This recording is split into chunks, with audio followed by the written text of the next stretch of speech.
ये तमाम दोस्तों को, इंसाफ पसंद वालों को माशाल्लाह खुशी जाहिर हो रही होगी। आज बड़ी खुशी का समय है। रियासत अली जिनका ताल्लुक बिहाड़ी से और आल पाकिस्तान इंसाफ पसंद के जिले बिहाड़ी के जनरल सेक्रेटरी बने।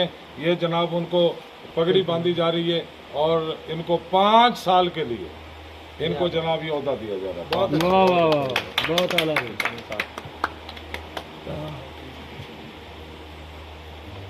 चल भाई सदर लक्ष्य देगा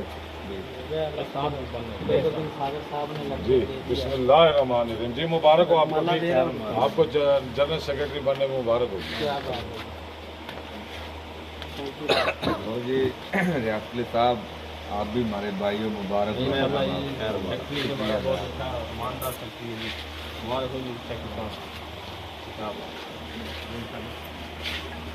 मुबारक हो जनाब। अभी जो बुजुर्गों ने बुलाओ।